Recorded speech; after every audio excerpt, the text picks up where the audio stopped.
नमस्कार दर्शकों, हम में हमेशा ये कौतूहल बना रहता है कि सिकंदर और पोरस के बीच हुए घमासान युद्ध का क्या परिणाम था। कई लोगों का मानना है कि सिकंदर पोरस से जीत गए और सिकंदर ने पोरस को ससम्मान उसका राज्य वापस लौटा दिया था। परंतु क्या यही सच है और भारतीय दृष्टिकोण इसके बारे में क्या कहता है? चलिए आज इन्हीं कुछ सवालों का उत्तर जानने का प्रयास करते हैं।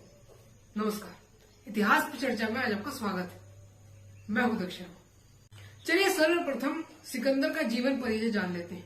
सिकंदर का जन्म 356 बीसीई में मैसिडोनिया के पेला शहर में हुआ था। उनके पिता का नाम फिलिप II था, जिनके कारण ग्रीक जैसा असमृद्ध क्षेत्र समृद्धता को छूने लगा था। 13 वर्ष की आयु में अलेक्जेंडर की शिक्षा का भार एरिस्टोटल को दिया गया और केवल 16 वर्ष की आयु में अलेक्जेंडर पूर्ण तरह शिक्षित हो गए। केवल 16 वर्ष की आयु में फिलिप II ने अलेक्जेंडर को रिजेंट के तौर पर छोड़कर बाइजेंटियम पर हमला कर दिया। उसी समय राजा की अनुपस्थिति देख लोकल राइवल्स ने अलेक्जेंडर पर हमला किया, परंतु अलेक्जेंडर ने बड़ी ही कुशलता से इस रिवोल्ट को दबा दिया। मात्र 18 वर्ष की अल्प आयु में अलेक्जेंडर ने कैवलरी चार्ज संभालते हुए थीब्स की लड़ाई में अपने पिता की सहायता की। फिलिप II का 336 बीसीई में असैसिनेशन हो जाता है। कई इतिहासकार इसके पीछे अलेक्जेंडर और उनकी माता ओलंपियस का भी हाथ बताते हैं। खैर जो भी हुआ, अलेक्जेंडर 20 वर्ष की उम्र में राजा बन जाते हैं और अपने कई सारे राइवल्स को मौत के घाट उतार देते हैं, तो क्योंकि उन्हें डर था कि कहीं वो उनका राज्य उनसे छीन ना ले। 334 बीसीई में अलेक्जेंडर पर्शिया के विशाल साम्राज्य के राजा डेरियस को हराते हैं। 332 बीसीई में वो टायरे और इजिप्ट पर हमला करते हैं और टायरे और इजिप्ट को अपने साम्राज्य में शामिल कर लेते हैं और अलेक्जेंड्रिया नाम का एक शहर भी बसाते हैं। 331 बीसीई में एक और बार अलेक्जेंडर डेरियस पर हमला करते हैं और एक और बार ये युद्ध जीत जाते हैं और उसके बाद अपने आप को एशिया का सम्राट बताने लग जाते हैं। परंतु 327 बीसीई में उनका सामना होता है पौरव किंगडम के काफी शक्तिशाली राजा पोरस। चलिए जानते हैं उनका भारतीय एक्सपेडिशन कैसा रहता है। अलेक्जेंडर को इस युद्ध में बहुत क्षति पहुंचती।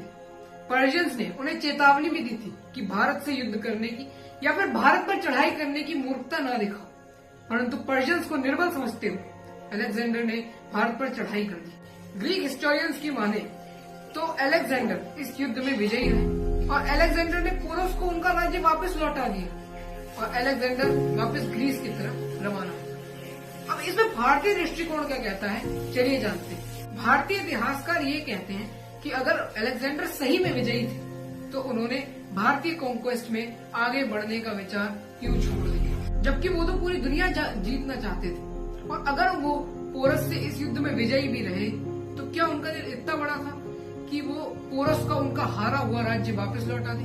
और जैसा कि हम थोड़ी देर में देख ही चुके हैं कि किस तरीके से, कितने खूंखार तरीके से अलेक्जेंडर युद्ध लड़ा करते थे। और उस समय इतिहास लिखने वाले भी ग्रीक हिस्टोरियंस ही थे, क्योंकि उस समय जब युद्ध चल रहा था तक्षशिला उस युद्ध के स्पॉट के बहुत पास थी, परंतु तब भी तक्षशिला की किसी भी मैन्युस्क्रिप्ट में इस युद्ध का वर्णन नहीं मिलता है। और ग्रीक हिस्टोरियंस का एक मोटिव रहा होगा अपने राजा को बड़ा चढ़ाकर दिखाने का। और सबसे बड़ा प्रूफ जो ये सिद्ध करता है कि वह युद्ध हार ही चुके थे, वो है उनकी माता को लिखा हुआ उनका एक पत्र। वो एक पत्र में अपनी माता से कहते हैं, मैं जैसी जगह पर शामिल हूँ जहाँ के लोग शेर की तरह बहादुर हैं, जहाँ की जमीन पर रखा हर एक कदम स्टील की दीवार की तरह मेरे सैनिकों का सामना कर रहा है। आपने तो सिर्फ एक ही सिकंदर को जन्म दिया है, लेकिन इस धरती की तो हर माता दुनिया में एक सिकंदर को लेकर आती है। अब इस पत्र से ये पता चलता है कि सिकंदर भारत से बहुत ही जल्दी युद्ध हारने वाले थे।